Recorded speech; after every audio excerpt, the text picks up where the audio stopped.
ఈరోజు Shamshabad provision excise station పరిధిలో Rangareddy division పరిధిలో ఉన్న ఎక్సైజ్ స్టేషన్ శంషాబాద్ పరిధిలో మే 23 నుంచి డిసెంబర్ 23 వరకు నమోదైనటువంటి కేసులు 686 కేసులలో సుమారు 10,222 లీటర్ల నాన్ డ్యూటీ పెయిడ్ సుంకం చెల్లించినటువంటి మద్యాన్ని ఎయిర్పోర్ట్ నుంచి అక్రమంగా తీసుకొస్తున్నటువంటి దాన్ని ఎక్సైజ్ సిబ్బంది సీజ్ చేయడము, దాని మీద కేసులు నమోదు చేయడము, అట్టి కేసుల నమోదు చేసి ప్రాసిక్యూషన్ కూడా చేస్తున్నాము. అట్ ద సేమ్ టైం దాని యొక్క ఈ వర్త్ 1,83,00,000 విలువ ఉన్నది.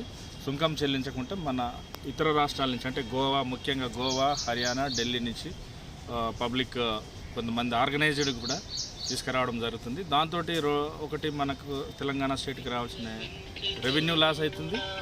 ఇంకోటి కూడా అక్కడ వచ్చే లిక్కర్ ఎంతవరకు కరెక్ట్ ఫిట్, కెమికల్గా ఫిట్ అనేది కూడా మనకు కొంచెం సస్పీషియస్గా ఉంది. కాబట్టి ఈ అక్రమంగా తీసుకురావడం అనేది కూడా చట్టరీత్యా ఎక్సైజ్ చట్టరీత్యా నేరం కావున పబ్లిక్ అప్పీల్ ఏంటంటే అటువంటిది తీసుకురాకూడదు, మన తెలంగాణ ఎక్స్చెక్కర్కి లాస్ చేయకూడదు. ఎట్ ద సేమ్ టైం అటువంటిది తీసుకొచ్చి కూడా ఆరోగ్యాలు కూడా కాపాడుకోవాల్సిందిగా కూడా కోరుతున్నాం. Right sir.